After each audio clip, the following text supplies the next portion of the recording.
Shalom, shalom frères et sœurs en Christ et bienvenue à la rhapsodie du lundi 13 juin 2022. La rhapsodie écrite par le pasteur Chris Oyakilome et la lecture vous est offerte par les vérités de l'évangile. Le thème d'aujourd'hui est opérer du règne de l'esprit. En d'autres termes, opérer depuis le règne de l'esprit. Et le verset de 1 Corinthiens 15, verset 32 qui nous dit « Si c'est dans les vues humaines que j'ai combattu contre les bêtes à Éphèse, quel avantage m'en revient-il » Alléluia.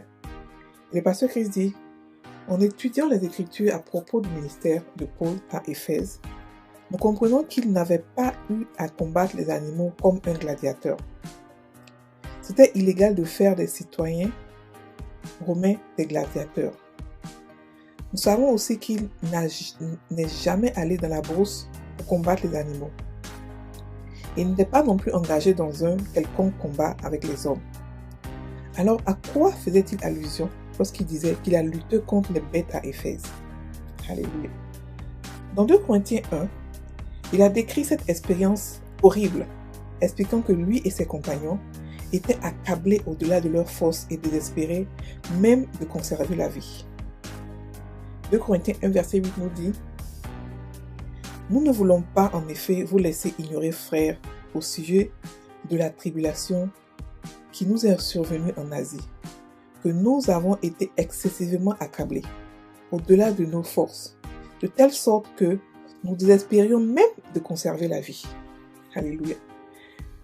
Dieu, tout de même, les a délivrés de ce grand péril, mais ils étaient en prière. Et d'autres saints intercédaient aussi pour eux. 2 Corinthiens 1, verset 11 nous dit « Vous-même aussi, nous assistons de vos prières. » Ils étaient en train de lutter. Leur combat n'était pas avec le sang et la chair. Ce n'était pas avec les humains, c'était spirituel. Paul a affronté la méchanceté des hommes contre lui depuis le règne de l'esprit.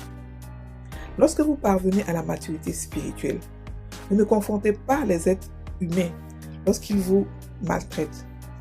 Vous affrontez les esprits responsables de leurs actions. C'est ce que Paul a fait lorsqu'il a dit « J'ai combattu contre les bêtes à Éphèse ». Lorsque vous exercez la domination sur ces mauvais esprits et brisez leur influence sur le peuple, ils vont arrêter de penser et d'agir de la manière dont ils le faisaient parce que les esprits responsables de ces actions ont été liés ou chassés. Est-ce que les dirigeants de votre pays prennent de mauvaises décisions? Ne vous énervez pas contre eux. Dans la plupart des cas, ils ne savent pas que leurs mauvaises décisions sont le résultat des démons qui leur parlent et qui mettent des pensées dans leur cœur. Avec la prière, l'intercession et en utilisant notre autorité dans le nom de Jésus sur les démons, nous pouvons changer la situation dans nos villes et nations. Nous devons dans la prière briser l'influence des démons sur les gouvernements et les dirigeants de nos nations. Soyez audacieux pour exercer cette puissance qui se trouve dans le nom du Seigneur Jésus-Christ. Alléluia. Fin de la rhapsodie. Aujourd'hui, le pasteur nous parle d'opérer depuis l'esprit, depuis le règne de l'esprit. Il nous explique que Paul a dit qu'il s'est battu à Éphèse. Il s'est battu contre des bêtes à Éphèse. Mais il ne veut pas dire que ce sont des bêtes physiques. Parce que en ce moment, d'abord, c'était illégal des citoyens romains d'être des gladiateurs. Et nous savons tous que Paul était juif, mais il a acheté sa nationalité romaine, il était devenu romain. Voilà, donc il ne parlait pas de ce combat-là, parce qu'il n'a jamais été gladiateur.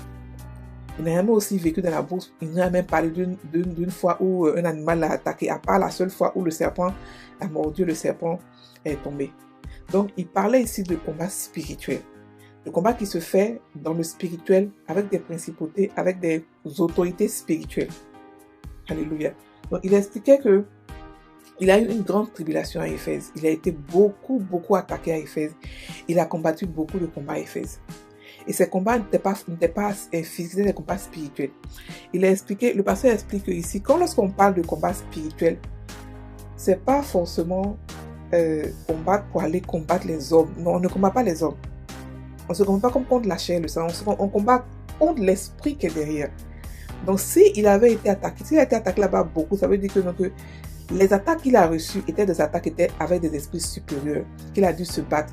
C'était tellement fort, il a tellement été accablé qu'il a même cru qu'il allait rester là-bas. Il a vu qu'il désespérait. Et il désespérait de conserver la vie. Ça veut dire que, donc, sa vie était attaquée. Donc, ils ont dû prier. Ils ont dû prier, pas forcément eux, mais d'autres personnes ont dû prier, les aider dans la prière pour qu'ils puissent avoir la victoire. Et Dieu, dans sa miséricorde, leur a donné la victoire. Donc, le pasteur explique ici que lorsque vous voyez quelque part des méchancetés, des choses, c'est pas forcément que les gens sont forcément méchants, mais c'est l'esprit qui est derrière qui les rend méchants. Il y a des pays où des lois sont prises qui ne sont pas humaines. Et quand vous regardez avec vos yeux spirituels, c'est là que vous voyez que ce sont des lois qui sont démoniaques. Ce sont les présidents ou les ministres ou ceux qui prennent ces lois sont dirigés par des esprits. C'est pour ça que, en tant que chrétiens, nous devons prier pour les nations. La Bible dit de prier pour les nations sans cesse, parce qu'ils sont beaucoup exposés. Et surtout qu'ils ne sont pas chrétiens. Si ceux qui sont devant des gouvernements ne sont pas chrétiens, c'est vraiment grave. Parce qu'ils sont manipulés n'importe comment. Et ils sortent parce qu'ils ont le pouvoir, ils peuvent prendre n'importe quelle décision qu'ils veulent. Et le peuple qui souffre, c'est le peuple qui va souffrir. Donc si dans votre contrée, dans votre ville, dans votre pays, partout où vous êtes, il y a des décisions qui sont prises par les gens politiques, par les partis, par les politiciens ou par les gens qui sont en charge, ne vous énervez pas, ne criez pas, ne commencez pas à critiquer, mais celui-là, il est comme si... Non, vous avez le pouvoir avec le nom de Jésus, de pouvoir changer toutes sortes de situations. Vous pouvez changer toutes sortes de situations. Allez en esprit. Prenez des gens à qui vous expliquez le problème, qui sont aussi révoltés comme vous, et faites la prière d'accord. La Bible dit que quand deux sont réunis et on demande quelque chose à Dieu, n'importe quelle chose à Dieu, on l'obtient. La prière d'accord dans ce cas devient une prière de combat. Vous combattez contre les esprits qui sont derrière. Vous priez pour que ces esprits libèrent votre pays, libèrent votre ville, libèrent votre nation, afin qu'ils puissent se prendre des décisions qui vont aider tout le peuple, pas seulement un seul peuple, pas seulement une seule partie du peuple, non. Il y a des oppressions qui se font par le gouvernement qui sont graves. Et aujourd'hui, beaucoup de gouvernements oppressent. On nous parle de l'Afrique, c'est vrai, mais beaucoup de gouvernements européens, américains, asiatiques oppressent leur peuple sans s'en rendre compte. On a vu tout à l'heure, quand il y a eu la deuxième vague de Corona, comment est-ce que la Chine a oppressé ces gens? Comment est-ce que la Chine a traité ses propres citoyens? Ce n'était pas la Chine en tant que telle, c'était des esprits qui étaient derrière la Chine, qui étaient derrière les présidents, qui étaient derrière les autorités chinoises qui ont oppressé. Alléluia. Et on voit ça souvent en temps de guerre. On voit en temps de guerre, par exemple, que comment les policiers ou les militaires tuent leur peuple parce qu'ils sont dirigés par des esprits.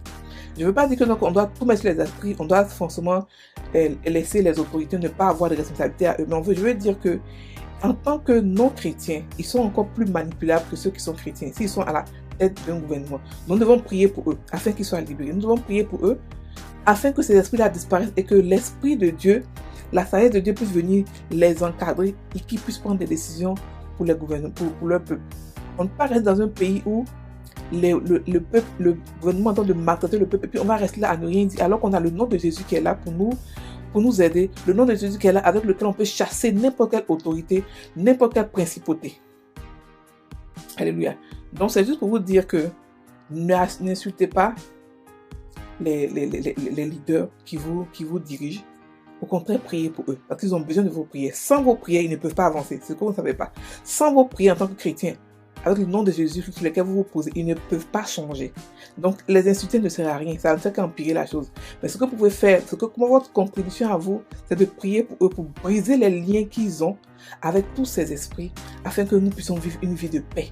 Et eux, l'évangile puisse avancer. L'évangile avance dans la paix, dans l'amour. C'est là que l'évangile avance. L'évangile n'avance pas quand il y a beaucoup de problèmes et tout ça. Non. L'évangile avance dans la paix. C'est pour ça que Dieu nous a demandé, le Seigneur nous a demandé de prier pour nos autorités, afin que nous soyons en paix, pour pouvoir faire avancer l'évangile. Alléluia. On va maintenant prendre la confession et agir spirituellement, agir dans le règne de l'esprit, c'est-à-dire aller en prière et combattre en prière. Combattre en prière, avoir la victoire en prière, afin de revenir sur la terre. Alléluia. On prend la confession qui nous dit, je suis sensible à Dieu, aux réalités spirituelles et au monde spirituel, d'où je fonctionne depuis une position avantageuse de victoire et de domination en Christ.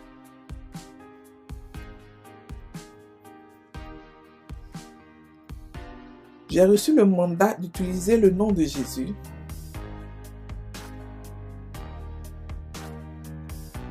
et ainsi je refuse toute activité démoniaque dans ma vie.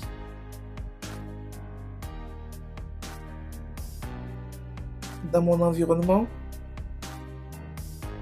et dans la vie de mes proches. Alléluia. Frères et sœurs en Christ, passez une très bonne journée. Soyez bénis.